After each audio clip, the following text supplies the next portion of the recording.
Thank you for choosing to listen to On Air with Chai and supporting our cause.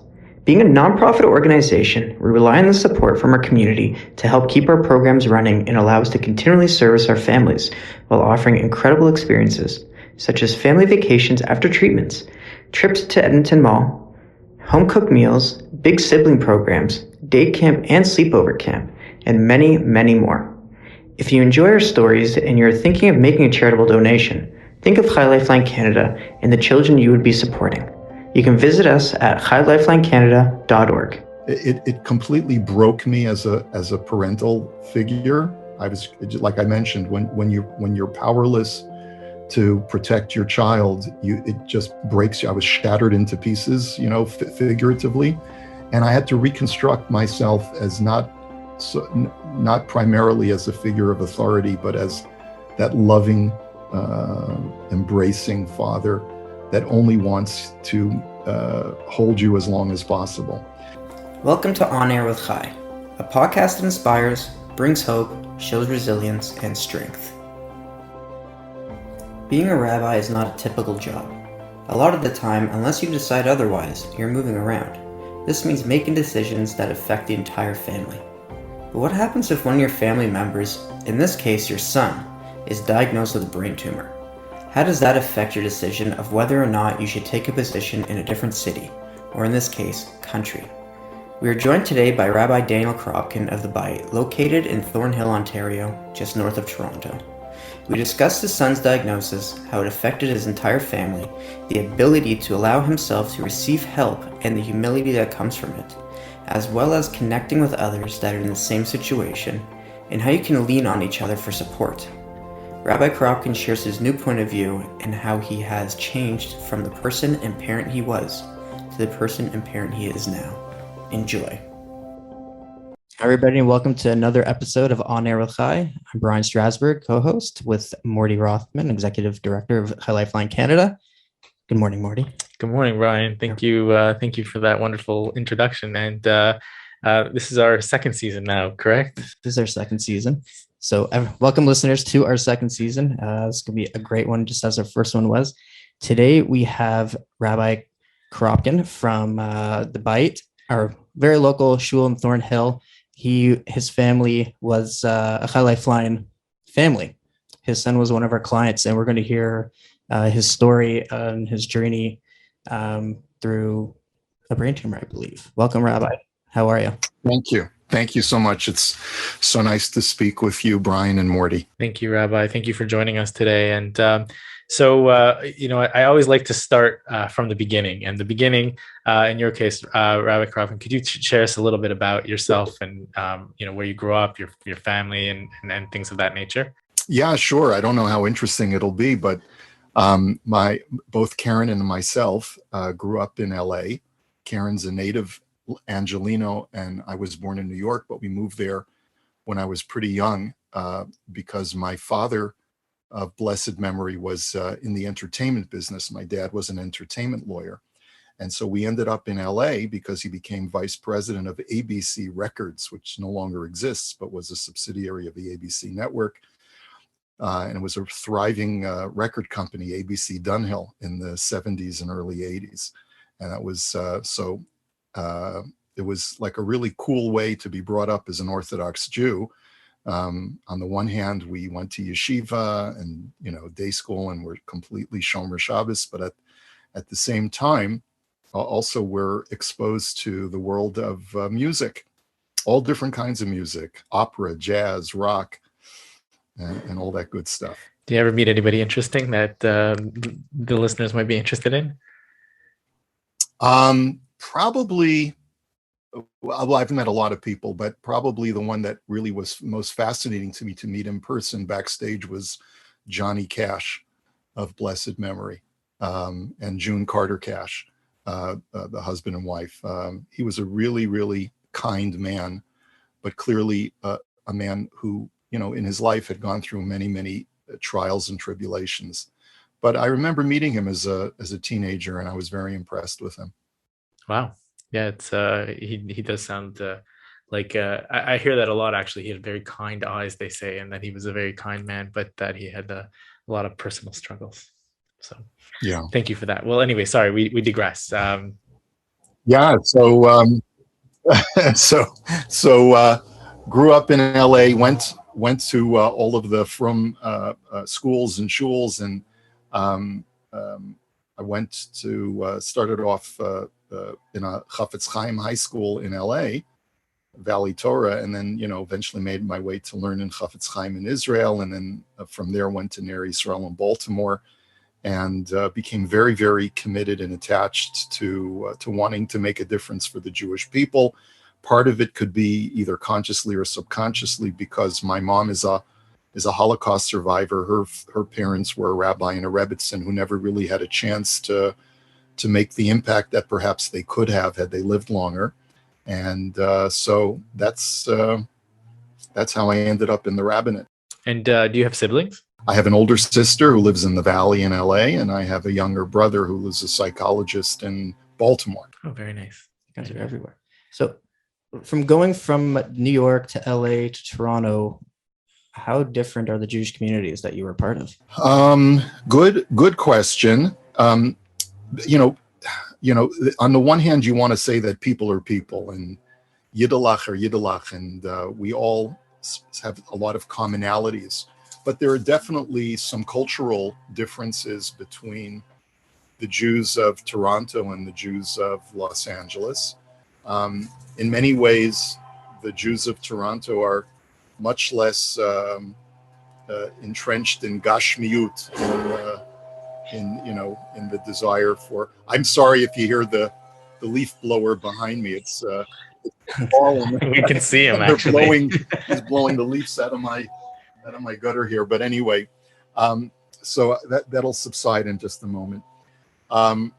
So it's really beautiful, on the one hand, to see that there's a tremendous commitment to Torah study, to serious Yiddishkeit here in Toronto. In LA, you have to remember the history of Los Angeles is very different from the history of Canadian Jewry.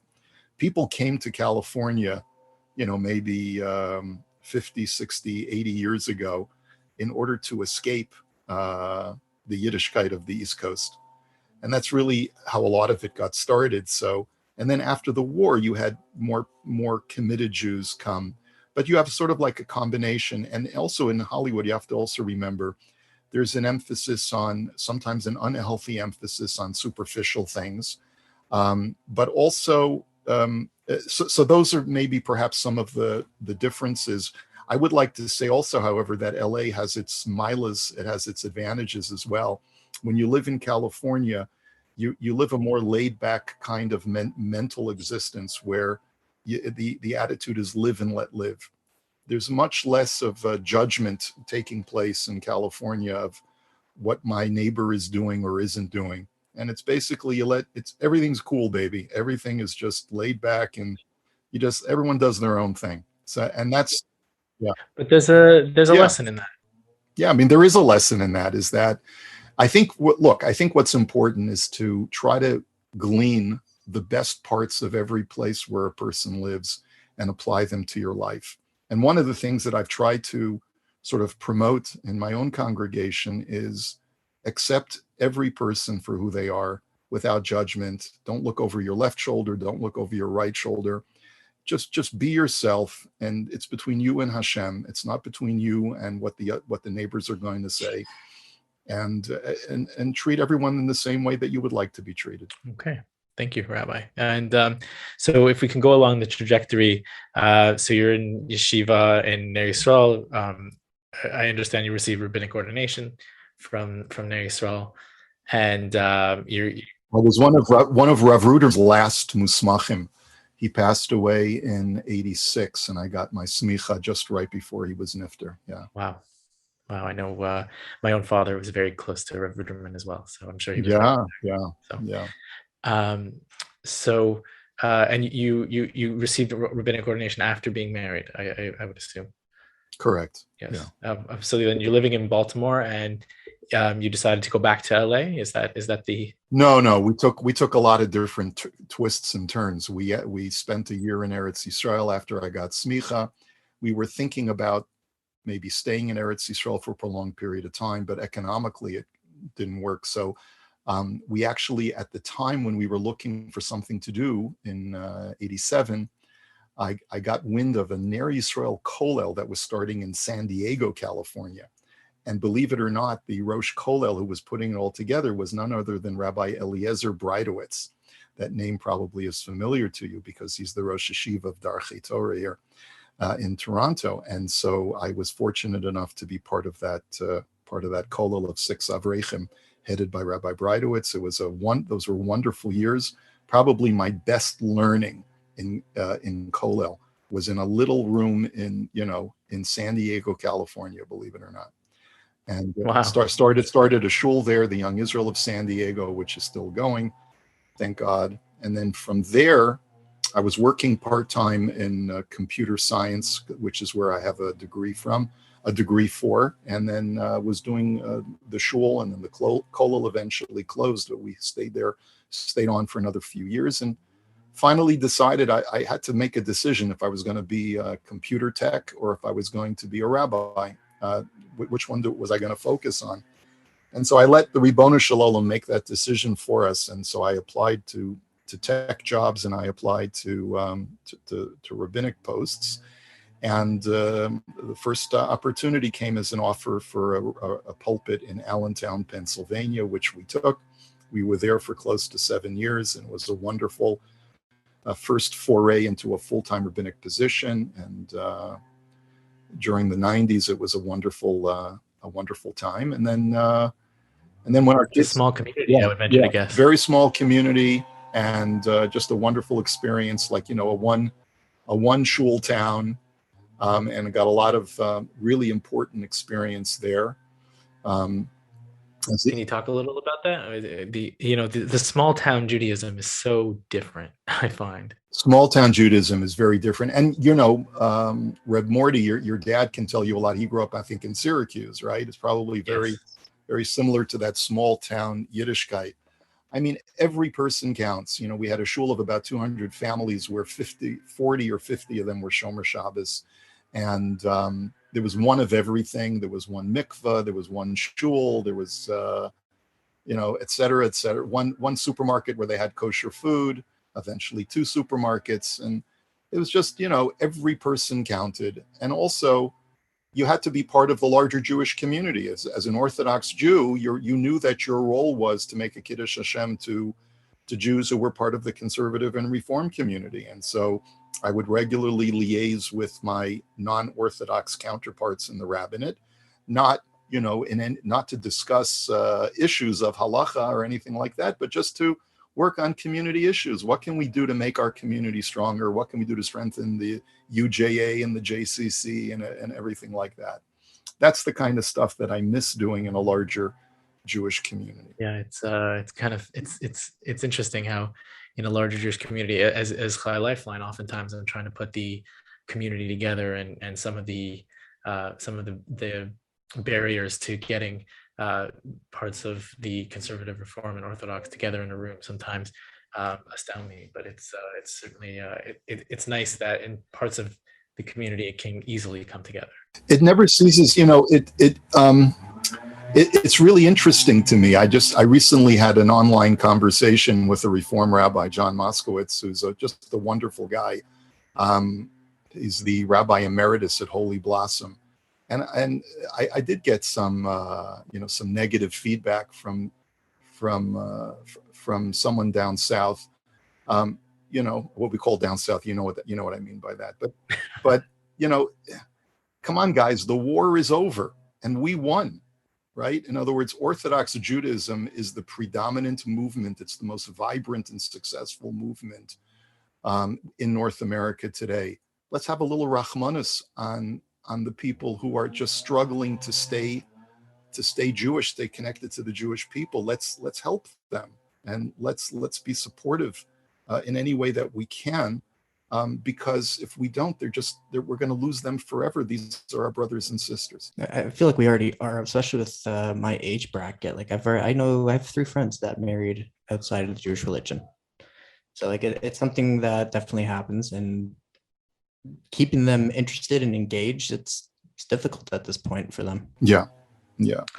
So I think we keep digressing because there's so many We do. interesting places to go. So you're in Allentown with your family, and then the kids started getting older. And so we decided at that point, how many children did you have? If I could, I don't remember. I don't remember how many we had at that point, but it was. Rebbitzin, if you're listening to this, don't listen to this part. We were definitely along either 6, 7. I don't remember how many, but Baruch Hashem, my wife and I love children, and so we had quite a few. And it was time, they were getting older, and we wanted to give them a stronger sense of Jewish upbringing and identity. And we could have stayed perhaps in Allentown, and the kids would have gotten that. But we felt also because our parents were in LA, we wanted to give them some nachas. We wanted to be able to be a support for them. And so we moved back to LA. I found a position that I was happy with. And so we moved back to LA, and we were there for 10 years until coming to Toronto. So I guess moving for your career was something that was really kind of imbued in your family from the get-go. It's something that is common. And I guess for those of people who are unaware, like the rabbis in general, I think have this issue where they don't necessarily stick around in one town for very long. They move as they move up the ranks and get I guess more accustomed to the rabbinate. The pull towards the larger cities, I think, ends up bringing people from kind of these smaller towns like Allentown out into a place like Los Angeles. Yeah, I mean that's generally, they say go into the rabbinate and see the world. It's not everyone who goes into Rabbanus sees it that way. Some young rabbis say, I'm willing to go into the rabbinate, but I want to stay in the tri-state New York area, and that's fine. But if, my attitude was always, I guess, growing up on the West Coast was always, if you want to make a difference, you got to go where the Jews are, where other people are not willing to go. So that's why we traveled where we went to. Very Chabad outlook. I like that. You want to know something? The older and wiser I get, the more I see the wisdom in the Rebbe of blessed memory. Yeah, there's a lot that I've learned from Chabad over the years, and a lot that Klal Yisrael has learned from Chabad over the years, which is why they've become even more successful since the Rebbe's passing than ever before. Yeah, it's our Chai Lifeline's interactions here in Canada. It's always, it's not, oh, you're an outside organization, I don't know if we can get involved. It's always just jumping right to it. Anything that they can do to help Chai Lifeline, it's actually an amazing thing. Yeah, absolutely. Okay, so you're back in Los Angeles, and at this point, are all your children born? Yeah. By the end of our tenure in LA, all of our kids are born, and then at some point around 2010, I was at a rabbinic conference with the Rabbinical Council of America, and I was cornered by some recruiters for Yeshiva University who handle synagogue services, and they told me about the Bayit and how Rabbi Taub was retiring and making Aliyah. And we were looking to do something. We weren't looking to leave LA per se, but we were looking for something different from a career perspective. I felt that I had done whatever I could do in the position that I was in LA, and I felt I needed to move on. Not wanting to leave LA particularly, but looking for a larger pulpit. And when I had already resigned myself that wasn't going to happen, and then out of the blue came the Bayit calling. So it worked out. Okay, so can we go back to some of your time in Los Angeles and with your family, and Sure. And obviously we shared at the beginning of this podcast some of the struggles that your family went through. Are you able to share a little bit about that part of your life? Sure. I'm actually, out of sensitivity to my son, who's now an adult, I'm not going to mention his first name, but I will say that one of our sons in 2009 was diagnosed with a particular kind of brain tumor in the brainstem, choroid plexus papilloma. Those are words that are deeply embedded in my mind. I'll never forget. And it was such a trauma for our family that it invariably affected each and every family member in profound ways for the rest of our lives. And so our son was 6 years old at the time, and it was, I think, for me as a father, one of the profoundest ways that it affected me was that I had always prided myself in being the Papa Bear, the man who could always shield and protect his children. And what do you do in an instance where God sends you something that you cannot protect your children from? It shattered my world, and it then rebuilt my world. And I've changed in ways as a father, and as a human being, and as a rabbi, in ways that I can only say that despite the excruciating pain of having gone through that experience, it made all of us better people, particularly myself. I feel that I emerged as a gentler, more sensitive, better person as a result of that whole experience. So that's interesting. First of all, on a lot of levels. First, you mentioned how it affected every member of your family. So what do you mean by that? In terms of, you had other children. Did they even understand what was happening? Or and obviously your marriage, and as as a couple, and your wife, how that must have affected her as well. And then you're a rabbi, so a man of God, and suddenly you're stricken with this situation that is, something that a lot of people might lose a lot of their faith from.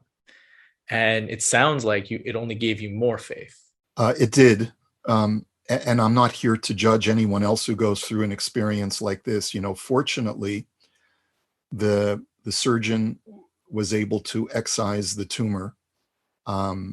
And our son was left with certain neurological damage as a result of the surgery, but nonetheless is, Baruch Hashem, very much alive and very much, thank God, a healthy young man, despite certain neurological deficiencies that he still retains.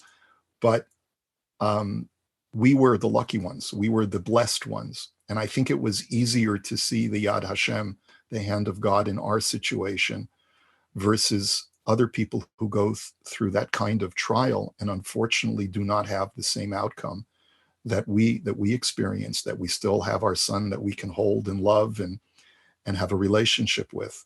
And so, it's very, I can't tell you what would have happened if things, God forbid, would have gone the other way, whether I would have still been, have strengthened my faith as a result. But I can say that because of our path, it was never an issue of why me, God. It was an issue of what messages are we supposed to take from it? How can we become better people as a result of it? And how can we help others based on the experience that we went through? At the very same time that we were in Children's Hospital of Los Angeles for 2 months, there was another family whose son was about the same age as our son, and they were going through the same kind of experience with their son as we were. As it turns out, he is somewhat of a famous actor who was on an old series called 24. I'm not going to go reveal his identity any further than that. But we became very close with this family, and we were able. No, they were not a Jewish family, not or at they all were Jewish. Do you know the show 24? Of course. That's about it. You can, if you Googled it long enough, you'd probably be able to figure out the identity, because he does talk. I think he developed a show, like a one-man show based on his son's illness.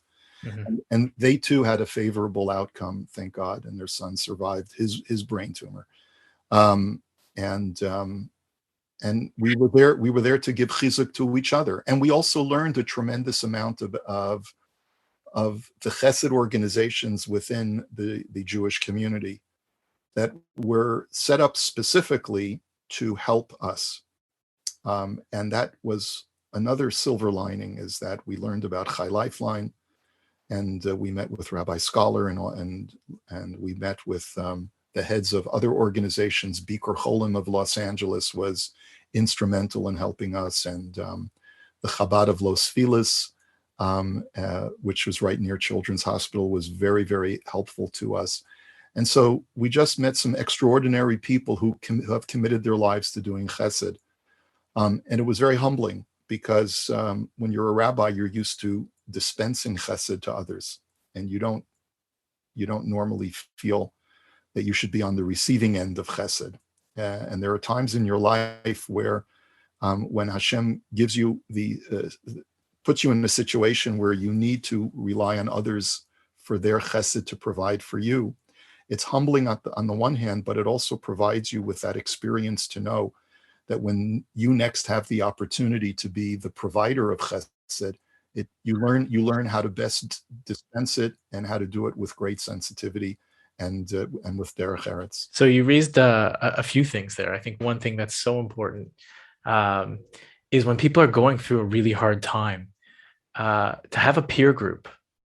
And it's a peer group of people who aren't necessarily the same as you, right? You mentioned this family with the actor, and who's a famous actor, and the fact is that they probably have very different background than you and your wife, considering where you came from with Kollel and being a rabbi. Yet you still were able to be there for each other. And I think it's one of the interesting things that I see at Chai Lifeline often is like illness is the great, it breaks down those walls on so many levels, because you needed to connect in a meaningful way with somebody, and they were there. And it sounds like you've stayed in contact with this person, and it was very important relationship, and it still continues to be, and that's very interesting to me. Yeah. We had them over our house, we went over their house, and obviously there are certain barriers that perforce have to continue to exist between an Orthodox Jew and a non-Jew, but there is so much more that unites two human beings who have gone through such a profoundly impactful experience in life of that shared experience of an ill child who's fighting for their life and is so innocent and has done nothing, and you survive the struggle together with much more easily than if you have to fight all alone. And having a peer group, it doesn't matter what the background is, the strongest uniter is that illness for your child. Right. But I think that you can really extrapolate that concept to many things. I mean, they say one of the greatest ways to stop burnout in your career, and this is something completely separate. Obviously, it doesn't have anything to do with a child suffering with illness, but they do say that one of the ways for somebody to get away from burnout is to find a peer group of people who understand this, or doing similar type of work that you're doing. So, as an executive director, I might have relationships with, people at the United Way or other charities and nonprofits that really have nothing to do with Chai Lifeline, but you're in the similar type of work. And I think that's very helpful. But Absolutely. I want to go back and highlight something that you commented and that you said, because I think it's something we at Chai Lifeline often struggle with. And that's the concept of, going from a giver to a receiver. And that idea of, we often come in contact with families who are proud and they don't necessarily, they're not comfortable taking. And it sounds to me like you understood that right now is the time for us to receive as a family. And I wonder if you could maybe delve into that a little bit, in that thought process for you and your family on, being a Rav, being the leader of a community, and the leader in the one of the main leaders in the Orthodox community, but then also kind of being on the receiving end of some supports for your family. Sure. I mean, look, a person who truly believes that God runs the world and we are passengers on this journey called life, a person of faith accepts the fact that we have to go along with the different situations that God places us in life. And as proud as a person may be, of wanting to be able to control their own destiny, we don't control our destiny. And if even in situations, a person could be extremely wealthy, but doesn't have the emotional or psychological resources to deal with trauma on their own. And they are dependent upon others in order to be able to move through and get through a very traumatic experience. It's both humbling. It is humbling on the one hand to have to be on the receiving end of these kinds of services, but it's also it turns you, it actually sometimes learning how to graciously accept, it turns you into a better person as well. Because there could be a certain hubris that exists within a personality. I think it did with me, is that no, I'm not on the receiving end of any tzedakah or any. I don't want to be I don't want to be viewed as a pity project or a charity taker. That's not me, right? But we all need somebody to lean on, as the great Bill Withers once said. Everybody in their lifetime is going to need somebody to lean on at some point in their life. And perhaps the Ribono Shel Olam placed a person in a position to need to be dependent, because that is that added ingredient in their personality that was missing until they went through that experience. And so we have to learn how to go along with these flows of life instead of trying to be resistant to them. I think it's important too, because we've spoken with a client in our season 1 who was that? That was Bracha? No. Okay, either way. His Asaf Banoon, sorry. His name blanked on me. So we spoke with Asaf Banoon, who's one of our clients, his son Gabriel. And he was explaining to us how him and his wife grew up hardened, I guess, because of their grow up, where they came from, how they were raised and everything. And just understanding, I guess, for a person growing up in that kind of lifestyle, knowing that when you need help, to accept it is a huge step forward for them and a big blessing for them, because a lot of people don't take that help.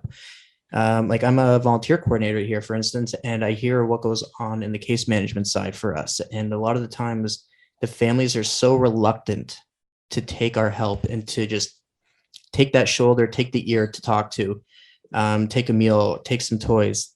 And because to them, it's like, I don't need this help. I'm not at that place. I'm not that person. I can handle my family. I can handle the situation we're going on. But it's not even necessarily that. It's also the fact that it is a support system there just to talk to somebody, just to check in with them. So it is very important. It's like going to therapy, like if everybody had their own therapist, the world would be a much better place, to be honest.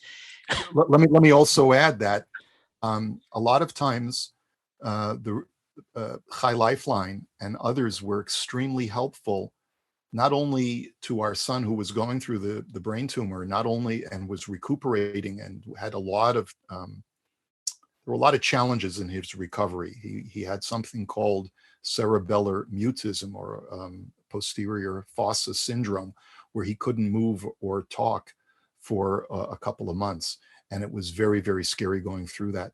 But beyond just helping us and helping our son, our other children were certainly traumatized by having mom and dad be absentee parents for an extended period of time when we were attending to our very ill child.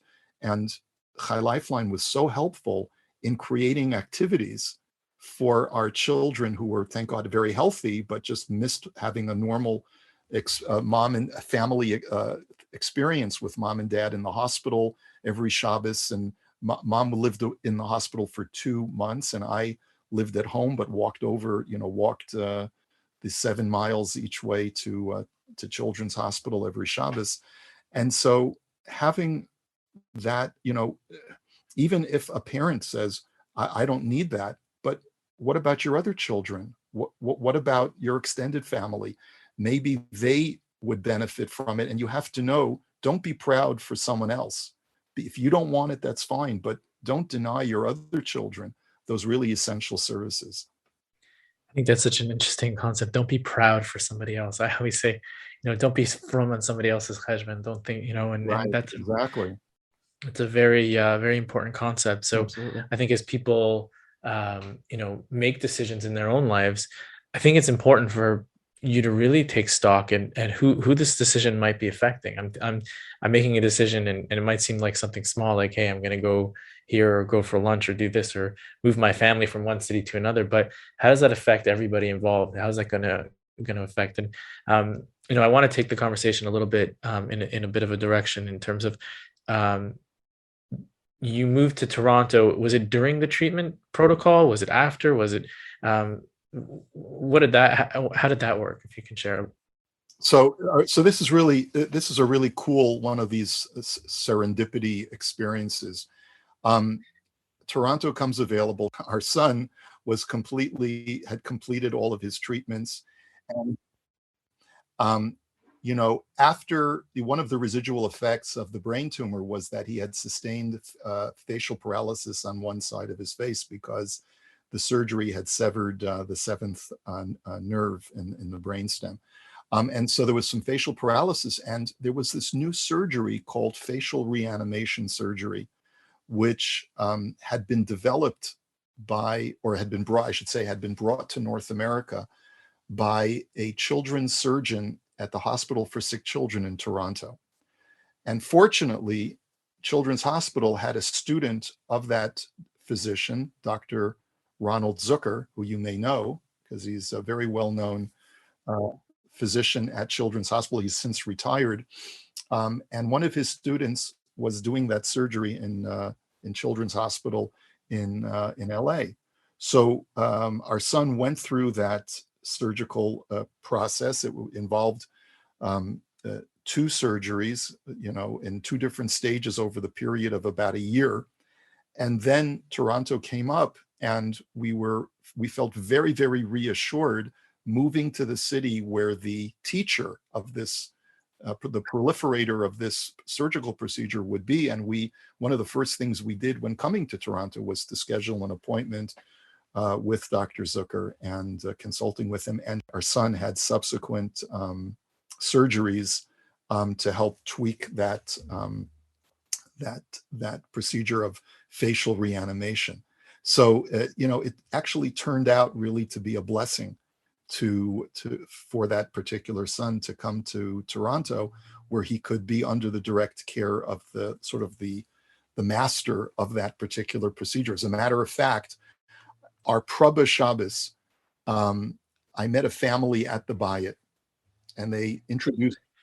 Sorry to interrupt. For those of you that don't know Prabha, it's when a Rav will come to a synagogue or a shul to kind of give his week, get to know the community, and the community will get to know him to make sure that it's a good fit for both sides. Yeah, I guess you could call it the audition Sabbath, right? So we're at the Kiddush, and I meet a couple, and they say, we are originally from place X in the United States. We moved to Toronto because we were looking for a particular surgeon who was doing a particular kind of surgery. And so I said, facial reanimation. And I blew them away and I named all of the technical names for I blew them away because they had no idea that our son had the same issue that their daughter needed as well. So you got the job. Well, not because of that, but was that when you were making your decision?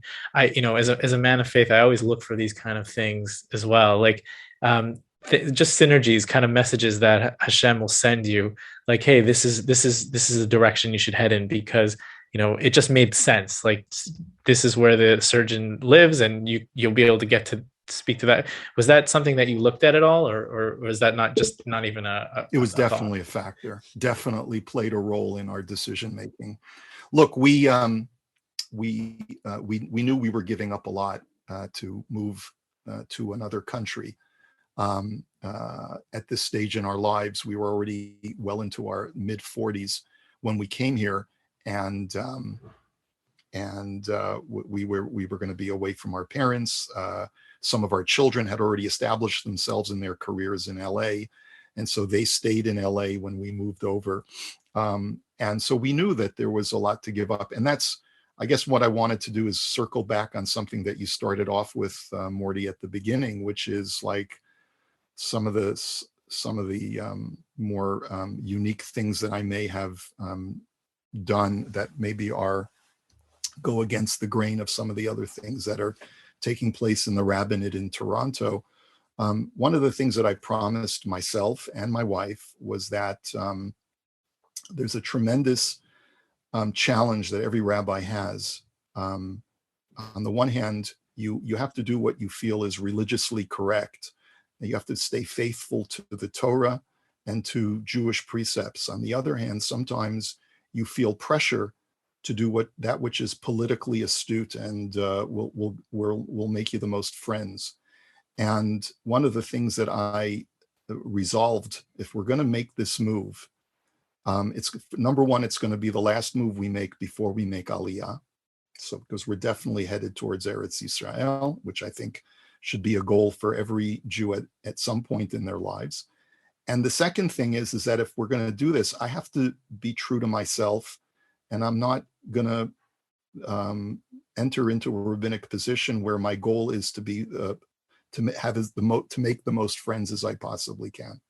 Been there, done that, and now it's time to do what I feel is correct and what will sanctify God's name in the best way possible. And so I've tried to live that way, not always successfully, but certainly that's been my mission statement since coming here. That's very interesting. That whole outlook would kind of paint your time in Toronto very in numerous ways. And I think it's interesting to note as well that this horrible situation that your family went through kind of pointed you in a direction to go to Toronto in a certain sense. So that from those ashes came the phoenix of coming to Toronto. And I know personally, I know many people and families who you and your family have touched and impacted in immeasurable positive ways. So Thank you for saying that. it's interesting to think that from something so horrible could come so many positive things, and I think that that's one of the sort of the themes that we're seeing during this podcast is people really rising from the ashes and turning things around, and what they were able to with this crazy trial and really difficult situation that they find themselves in, how they're able to turn that around and do so much positive and good in the world. Perspective is definitely a reoccurring theme in this podcast. You've mentioned it at the very beginning, how it changed everything about your life and your family's life. So and with everybody that we've spoken to so far, it's been the same idea where their views on how they carry themselves, how they look after their family, everything changes at that point. How, and from your standpoint, with everything that happened and your moves, how has your perspective, because you did mention it changed. So in what ways has it changed for you?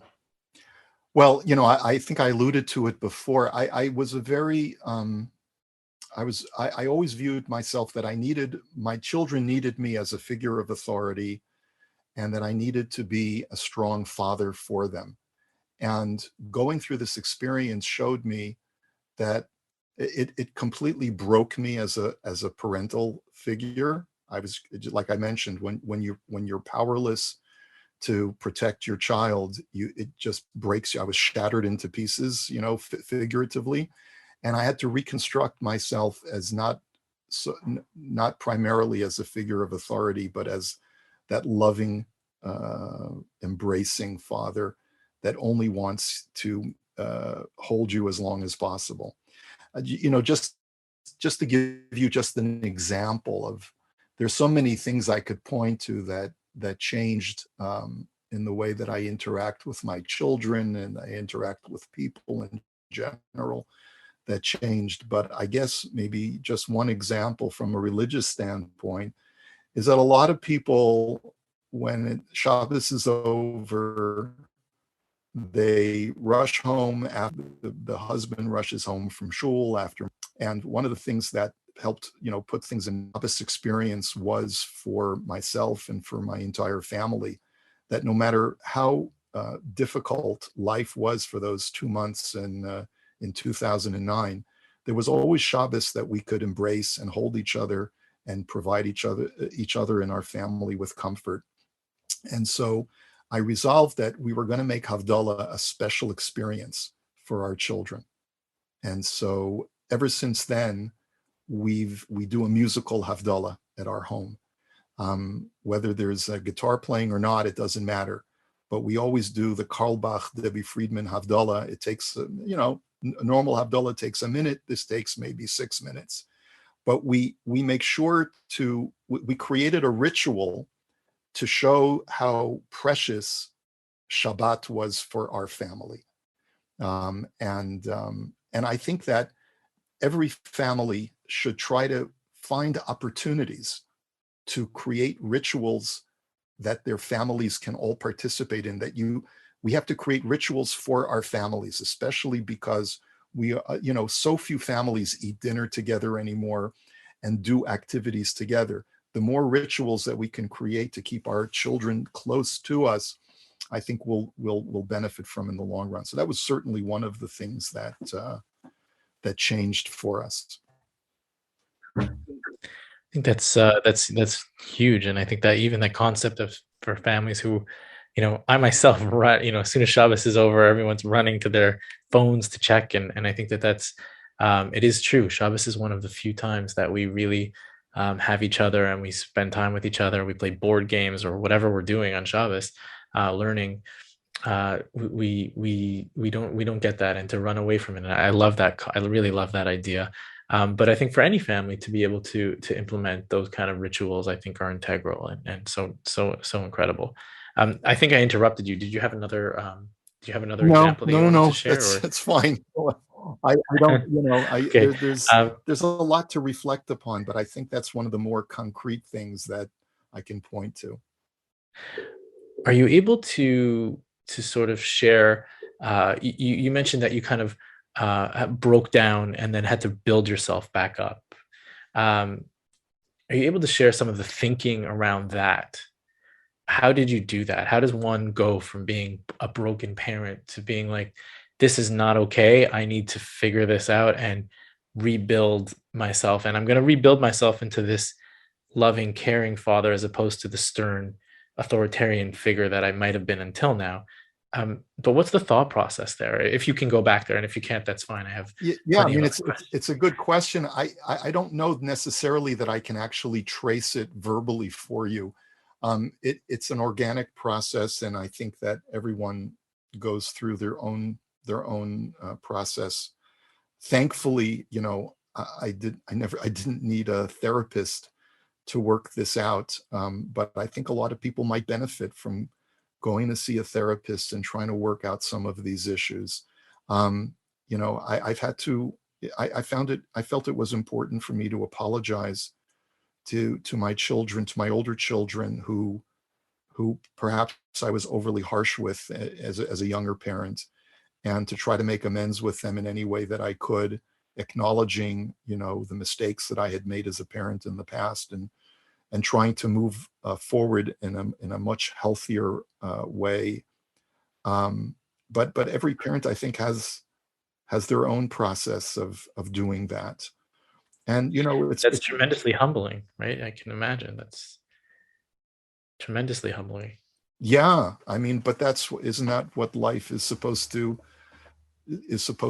give us? Is supposed to provide us with that humility so that we become better people. I see nothing for myself other than a positive growth having gone through this experience. My only regret is that I needed to be shaken up in the way that I was because perhaps if I had been a wiser person and maybe not as proud, I might have been able to learn those lessons that we learned from 2009 without having to go through that trauma. But it is what it is, and we don't look back. We only look forward, and we try to become stronger from all of those experiences. How do you keep your emunah? How did you, throughout this entire time, your faith and everything, with like, did it waver at all? 'Cause I know like when we spoke to Breathless Silver, she was very honest about it. Like she lost all faith in God Well, at that point. She was very angry about the whole situation. no, I was never angry, but I will say this: emuna is something that if you don't struggle with it, then you're not a maimon. let me rephrase that. If you don't have struggles with faith, then you really are deluding yourself, and you think you have faith when you really don't. Faith is an organic sensation that exists in the psyche of being able to try and make sense of the world with that is created and run by God. And if a person's emuna is static all the time, then it's really not. In my opinion, it's not a genuine emuna. And so faith is something. It's a very difficult thing to pinpoint. It's like saying, how do you maintain your love for your spouse after they've done something to you that has hurt you? Or how do you maintain any kind of human emotion when there has been something that has rocked that emotion?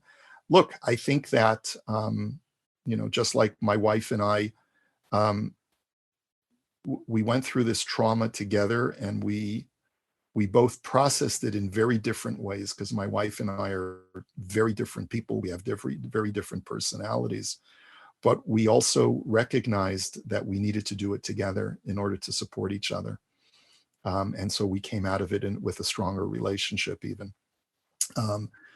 I think the same thing is true with faith. The alternative to having faith is saying that everything happens by chance and everything is random.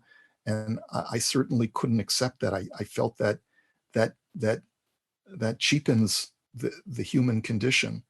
I think it's one of the reasons why so many people today are so cavalier about the value of life, is because they don't have that sense of faith that they're here for a purpose. When you believe that everything that is existent today has come about through just a random kind of evolutionary process, then it removes any sense of purpose and meaning from the individual. And that's truly lamentable. It's truly something to mourn, when a person doesn't believe that they have any purpose other than going through the daily grind of living. It takes out the main core ingredient for a person to live a meaningful life. I think, it's one of the things that I say, society today, with all of its technology, has given us so many comforts and amenities, and we have been given everything on a silver platter in our generation. The only thing that society has not provided us with is that sense of purpose and meaning, which is probably, in Maslow's hierarchy, if you know what that is, that sense of is, if you don't have that top of that pyramid with that sense of purpose and meaning, if you don't have that faith that I'm here for a reason, then nothing else really matters, and everything else about life begins to crumble. So as much as God may need us to believe in him, we need to believe in him much more than he needs us to believe in him. Certainly. And there's so many questions, and I can take this conversation from the differences in healthcare between Canada and America. I'm curious about that, and the differences in the high lifelines. I'm even more curious about that on a personal level. But I'm actually going to go. We only have about 2 or 3 more minutes. And something that is, Rabbi, if we can cut this if you don't want it in there, so don't worry. But something that I wanted to ask you about was, I know you're an avid comic book collector, or you were an avid comic book collector. Whatever gave you that idea. Here's Superman Action Comics number 50. Yeah, behind me, my background. Yeah. So number one, I'm curious about that, and how as a Rav of a community, you've been able to kind of bridge those worlds. I myself I grew up in a house with music and secular music playing, and going to yeshiva at the same time, and hearing my rebbeim, tear down secular music. But my father is very open about the fact that he listened to secular music. And I'm curious about that. And then just in general, was that at all a factor in helping you keep it light at times that might have been a little tough? Okay. Well, look, I'm going to say a couple of things. I have to be very careful in the way that I word this. First of all, I think that at every we all go through different stages of development, and I do believe that for young adults, let's say starting in high school, going through maybe the years of your yeshiva growth or your seminary growth, it is important to separate yourself from the secular world to an extreme. In other words, I see the value when I look at my children. I see the value in taking away their electronic devices, and or at least restricting them to a very, very great degree. And I think that there's tremendous value to that. I also feel that that's not as sustainable. That's, you go into the cocoon for a certain portion of your life so that you become completely infused with the Torah worldview and a Torah education, and that's really, really important. But I do feel that at some point, depending upon the type of life you wish to live, if you fail to see the value in all of the gifts that secular society can offer to us, you do so at your own detriment. There are many, many things within our secular society that are harmful and detrimental. And we all know about the problems of the internet, and we all know about all of these things. But I'm a product of 70s music, and 70s music stirs the soul. Certain bands and certain musicians, just like Reb Shlomo stirs the soul, but that's only one dimension of 70s music. There was a magical period of time of music that really, really affects, and music does have a profound effect on one's spiritual nature.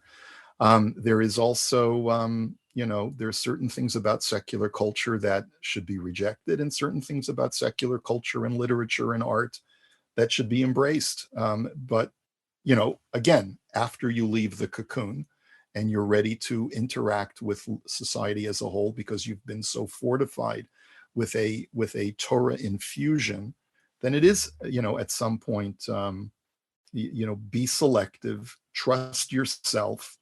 You're not going to fall off a cliff, if you listen to the Beatles, and don't be scared of the world. Don't be, there was a time when the message of the Rosh Hashiva was important, that, this stuff is usher for you to listen to at this moment in your life. But that doesn't mean that it applies to every single moment of your life. I remember I went to see the Steipler Gaon. You've heard of the Steipler Gaon, Rav Kanievsky's father of blessed memory. I was a yeshiva bacher leaving Eretz Yisrael, going back to the United States, and I was petrified. What am I going to do? I'm so scared of all of the pitfalls of, falling back into that modern Orthodox lifestyle, and I'm going to lose my yeshivishness. And I was very, very scared. And so I came into the Steipler to get a bracha. And the Steipler, he, at that point, he was deaf, and he was almost blind. So you had to write a kvittel, you had to write a note in big letters in Hebrew, and he would read it, and he would tell you. So I write a letter, I write a kvittel telling him I'm going back to the Artsot Habrit, to the United States, and can I get a bracha? And so the first words out of the Steipler Gaon's mouth was, Asur lelech leuniversita. It is absolutely forbidden to go to university. It's avodah zara, gili arayis, shvichus damin, yahareg val yavor, which means, for those not following the Hebrew, it means you have to give up your life because you will be committing the most cardinal sins by going to university. And I said, well, I had the chutzpah to write back, Ma'im Universita Balayla. I said, can I go to night school? Right? And he says, wow. So his response was, Sam hamavis mamish, which means literally poison, usser. Right? And that was the Steipler Gaon's perspective coming from the Gadol of Bnei Brak. So I go back to my yeshiva in Yerushalayim, and I'm like, Rebbe, what am I supposed to do? And, of course, my Rosh Yeshiva, Rav Chait of blessed memory, he comforted me. He says, listen, you have to understand there's different perspectives. someone's a gadol b'Torah, but there's other attitudes that you can subscribe to without feeling that you're violating the words of one gadol b'Yisrael. And so it calmed me down a little bit, but there is that perspective, and yet it has to be embraced and respected for a certain stage in your life. But then as you develop and mature and grow, you realize that there's a big world out there, and there's so much that can enhance us and enrich our lives if we're selective and we trust our maturity as adults not to go off the deep end. Now, not everyone is mature. Not everyone succeeds in that. But I still think that a person has to live life with moderation. Well, Rabbi, I think we've come to the end of our hour. It's certainly gone places that I had no idea would go. But it's New York to LA to Toronto.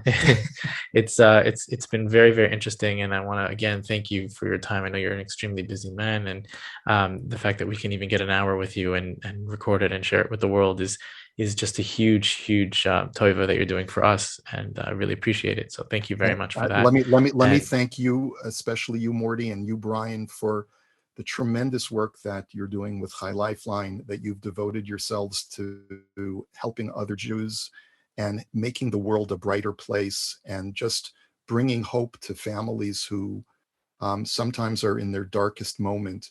The difference that you are making is profound, and you will probably never even realize how profound of a difference you have made and continue to make in people's lives. So a big yishar koach and blessings to both of you and to your families.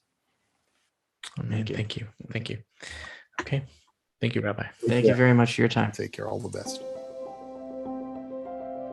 What an amazing conversation. Such transparency, such openness. The transformation that Rabbi Korobkin went through during such a difficult time with his family. You heard it from his own words, how his son being diagnosed crushed him and changed him as a person and a father. Going from a proud person to a humble human with humility, understanding the importance of accepting the hand that is reaching out for you. Accepting help is not a weakness, it's a strength, especially when there are others involved. Thank you, Rabbi, for taking the time to speak with us today, giving us your story, sharing your story with the listeners and with the world. And thank you to the listeners for choosing to be with us today. On Air with Chai is a Chai Lifeline Canada project, produced by myself, Brian Strasberg, hosted by myself and the Executive Director of Chai Lifeline Canada, Mordechai Rothman. Guests are booked by Orly Davis, and graphic design is done by Candace Alper. On Air with Chai is edited by myself, and the music is provided by Music Unlimited at pixabay.com.